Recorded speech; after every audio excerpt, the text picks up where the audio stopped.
ಹರಿ ಓಂ ಗುರುಭ್ಯೋ ನಮಃ. ಆತ್ಮೀಯರೆಲ್ಲರೂ ಕೂಡ ನಮಸ್ಕಾರ.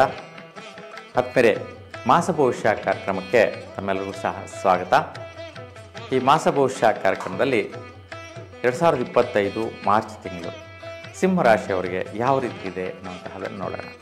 ನೋಡಿ, ನಿಮ್ಮ ರಾಶಿಯವರಿಗೆ ಈ ಒಂದು ತಿಂಗಳಲ್ಲಿ ನಿಮ್ಮ ವೈಯಕ್ತಿಕವಾದಂತಹ ಅಭಿವೃದ್ಧಿ ಕಾರ್ಯದಲ್ಲಿ ಸಫಲತೆ ಸಿಗುವಂತಹದ್ದು 14ನೇ ತಾರೀಕುವರೆಗೂ ಇದೆ.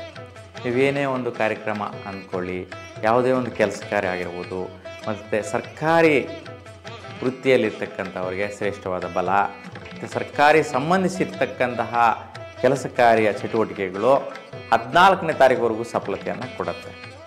ಮಾರ್ಚ್ 14ರ ನಂತರ ಸ್ವಲ್ಪ ವೈಪರೀತ್ಯಗಳಾಗುವಂತಹದ್ದು, ನಿಧಾನ ಆಗುವಂತಹದ್ದು, ಕೆಲಸ ಕಾರ್ಯಗಳೆಲ್ಲ ಕಷ್ಟಗಳಿಂದ ಕೂಡಿರ್ತಕ್ಕಂಥದ್ದು ವೈಪರೀತ್ಯ ಬರುತ್ತೆ. ಹಾಗಾಗಿ 14ರ ನಂತರ ಸೂರ್ಯ ನಮಸ್ಕಾರ ಬೆಳಗಿನ ಜಾವ ಮಾಡಿ, ನಿಮ್ಮ ಕಾರ್ಯಗಳೆಲ್ಲ ಕೂಡ ಜಯಪ್ರದ ಆಗುತ್ತೆ. ಇನ್ನು ವಿಶೇಷವಾಗಿ ನಿಮ್ಮ ಮನೆ ಕಡೆ ಸ್ವಲ್ಪ ಲಾಭದಾಯಕವಾದ ಆದಾಯಗಳು ಪಡೆಯುವಂತಹ ಪ್ರಯತ್ನ, ಮತ್ತು ಭಾಗ್ಯದಿಂದ ಹಠವಾದ ಆದಾಯಗಳು ಪಡೆಯುವಂತಹದ್ದು, ಕೆಲವೊಂದು ದೀರ್ಘಕಾಲಿಕವಾದಂಥ ಕೆಲಸ ಕಾರ್ಯಗಳು, ಇನ್ವೆಸ್ಟ್ಮೆಂಟ್ಸು, ಅವುಗಳಿಂದ ಮನೆ ಕಡೆಯಿಂದ ಬರುವಂತಹ ಒಂದು ಪ್ರಾಡಕ್ಟ್ಸ್ ಆಗಿರ್ಬೋದು, ವಸ್ತುಗಳಾಗಿರ್ಬೋದು, ಅದರಿಂದ ಆದಾಯ ಗಳಿಸುವಂತಹ ಸ್ಥಿತಿ ನಿಮಗಿದೆ. ತೊಂದರೆ ಇಲ್ಲ. ಈ ಒಂದು 3 ರೀತಿಯ ವಿಚಾರಗಳು ಸಹಜವಾಗಿ ನಡೆಯುತ್ತೆ, ತೊಂದರೆ ಇರೋದಿಲ್ಲ. ಮತ್ತು ದುಡ್ಡು ಕಾಸು ವ್ಯವಹಾರ ವಿಚಾರದಲ್ಲಿ ಸ್ವಲ್ಪ ಕಷ್ಟಗಳಿಂದ ಕೂಡಿರ್ತಕ್ಕಂತಹದ್ದು ಈ ತಿಂಗಳಲ್ಲಿರುತ್ತೆ. ಅದಕ್ಕೆ ಹಣಕಾಸಿನ ವ್ಯವಹಾರ ಮಾಡದಿರೇ ಇರೋದು ಒಳ್ಳೆಯದು. ಯಾವುದೇ ಒಂದು ವಿಚಾರಕ್ಕೆ ಅಡ್ವಾನ್ಸ್ ಕೊಡೋದಾಗಿರ್ಬೋದು, ಯಾವುದೋ ಒಂದು ಲಾಭ ಪ್ರಯತ್ನಗಳಿಗೋಸ್ಕರ ಕೈ ಹಾಕ್ಬಿಟ್ಟು ಕೈ ಸುಟ್ಕೊಳ್ಳುವಂತಹ ಸ್ಥಿತಿ ಈ ತಿಂಗಳಲ್ಲಿ ನಡೆಯುತ್ತೆ. ತುಂಬ ಜಾಗೃತಿಯಿಂದ ಇರಿ. ಅದಕ್ಕೆ ದುಡ್ಡಿನ ವ್ಯವಹಾರಕ್ಕೋಸ್ಕರ ವ್ಯಾಪಾರನ ನೀವು ಅನುಸರಿಸೋದು ತಪ್ಪು. ಅಂದರೆ ಒಳ್ಳೆಯ ರೀತಿ ಅನುಕೂಲ ಇಲ್ಲ, ಯಥಾಸ್ಥಿತಿ ನಡೆಯೋದು ಒಳ್ಳೆಯದು. ನೂತನವಾಗಿ ಪ್ರಾರಂಭಿಸೋದಾಗಿರ್ಬೋದು, ಬೆಳೆಗಳು ಬೆಳೆಯುವಂಥ ವಿಚಾರ ಆಗಿರ್ಬೋದು, ಫಸಲುಗಳ ಮೇಲೆ ಇನ್ವೆಸ್ಟ್ಮೆಂಟ್ ಮಾಡೋದಾಗಿರ್ಬೋದು, ಅಥವಾ ಏನಾದರೂ ಒಂದು ವಿಲೇವಾರಿ ಮಾಡುವಂತಹದ್ದು, ಒಂದು ಕಡೆಯಿಂದ ಮತ್ತೊಂದು ಕಡೆಗೆ ವ್ಯಾಪಾರ ವ್ಯವಹಾರ ವಿನಿಮಯ ಮಾಡುವಂತಹ ವಿಚಾರದಲ್ಲಿ, ಸೊ ಆ ಒಂದು ದುಡ್ಡು ಕಾಸು ವ್ಯವಹಾರದಲ್ಲಿ ತುಂಬಾ ಕಷ್ಟಗಳು ಅನುಭವಿಸುವಂತಹದ್ದು, ಆರೋಗ್ಯ ಪರಿಸ್ಥಿತಿನ ಕೂಡ ಎದುರಿಸುವಂತಹದ್ದು ಬರೋ ಸಾಧ್ಯತೆ ಇರುತ್ತೆ. ಈ ಒಂದು ತಿಂಗಳಲ್ಲಿ ಸ್ವಲ್ಪ ಆರೋಗ್ಯದ ಕಡೆ ತುಂಬಾ ಗಮನ ಕೊಡಬೇಕಾಗಿರುತ್ತೆ. ಯಾಕೆಂತಂದರೆ ಬುಧ ನೀಚಗ್ರಹ, ವಕ್ರಸ್ಥಿತಿ, ಪಾಪಗ್ರಹ ಆಗುವಂತಹ ಸ್ಥಿತಿ ಇದೆ. ಇವೆಲ್ಲ ಕೂಡ ಎಫೆಕ್ಟ್ ಆಗುವಂತಹದ್ದು 14ರ ನಂತರ ಜಾಸ್ತಿ ಇದೆ. ಅದಕ್ಕೋಸ್ಕರ ಬಹುಮುಖ್ಯವಾಗಿ ಮನೆ ಹತ್ರ ತುಳಸಿ ಗಿಡ ಇದ್ದಲ್ಲಿ ತುಳಸಿ ಕಟ್ಟೆಯಲ್ಲಿ ನೀವು ಪ್ರತಿದಿನ ಒಂದು ಸ್ಪರ್ಶ ಮಾಡೋದು ಅಥವಾ ನೀರು ಹಾಕಿ ಸಾಮೂಹಿಕವಾಗಿ ಪೂಜೆ ಮಾಡೋದ್ರಿಂದ ನಿಮಗೆ ಮಹಾವಿಷ್ಣುವಿನ ಬಲ ಬರುತ್ತೆ, ಬುಧನ ಬಲ ಬರುತ್ತೆ. ಹಾಗೆ ಸುಫಲನ ಪಡಿತೀರ. ಈ ವಿಚಾರದಲ್ಲಿ ವೈಪರೀತ್ಯಗಳು ಬರೋದಿಲ್ಲ. ಇನ್ನು ಮುಖ್ಯವಾಗಿ ವೃತ್ತಿಯಲ್ಲಿ ಅಭಿವೃದ್ಧಿಯನ್ನು ಪಡೆಯುವಂತಹದ್ದು, ಅಂದರೆ ಗ್ರೇಡ್ ಜಾಸ್ತಿ ಆಗುವಂತಹದ್ದು ಸಿಗುತ್ತೆ. ಮತ್ತು ವಿದ್ಯಾವಂತರು ಯಾರೆಲ್ಲ ಇದ್ದೀರಾ, ಎಜುಕೇಷನ್ ಮುಗಿಸಿರ್ತಕ್ಕಂಥವ್ರಿಗೆ ಒಳ್ಳೆಯ ವೃತ್ತಿಯೋಗಕ್ಕೆ ಹೋಗುವಂತಹದ್ದಿರುತ್ತೆ. ಸ್ವಲ್ಪ ಕೆಲಸ ಮಾಡೋ ಕಡೆ ಸ್ವಲ್ಪ ಥ್ರೋಟ್ ಸಂಬಂಧಿ, ಶ್ವಾಸ ಸಂಬಂಧಿ ಬಾಧೆ ಬರುವಂತಹದ್ದಿರುತ್ತೆ.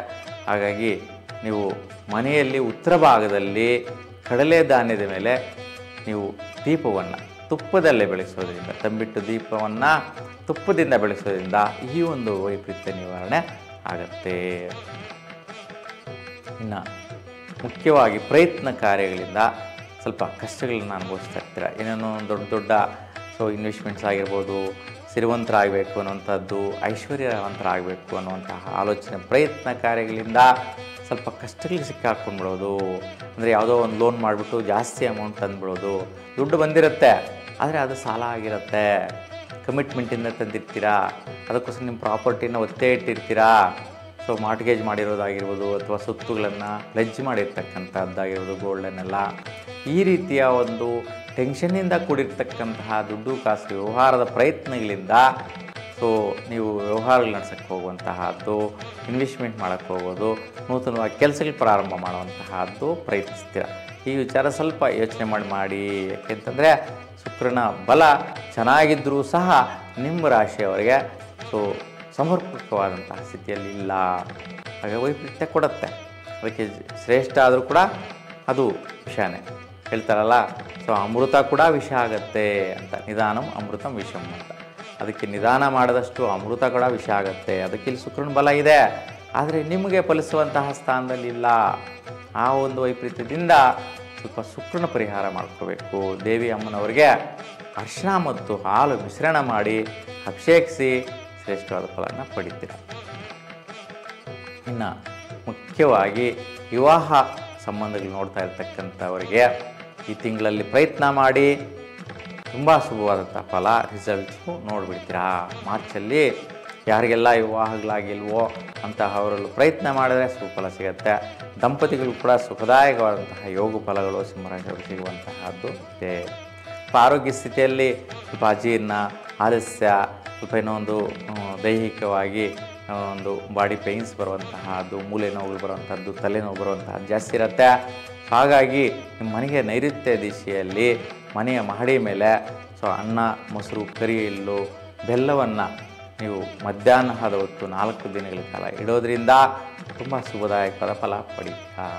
ಇನ್ನು ಹಣಕಾಸಿನ ವ್ಯವಹಾರ ವಹಿವಾಟುಗಳು ಬಿಸ್ನೆಸ್ ವಿಚಾರದಲ್ಲಿ ಮಾಡಬೇಡಿ. ಯಾಕೆಂದರೆ ಸ್ವಲ್ಪ ಒತ್ತಡಗಳಿಗೆ ವ್ಯವಹಾರಗಳು ಸಿಕ್ಕಾಕೊಳ್ಳುವಂತಹದ್ದಿದೆ, ಸ್ವಲ್ಪ ಟೆನ್ಷನ್ಗಳಿಗೆ ಸಿಕ್ಕಾಕೊಳ್ಳುವಂತಹದ್ದಿದೆ.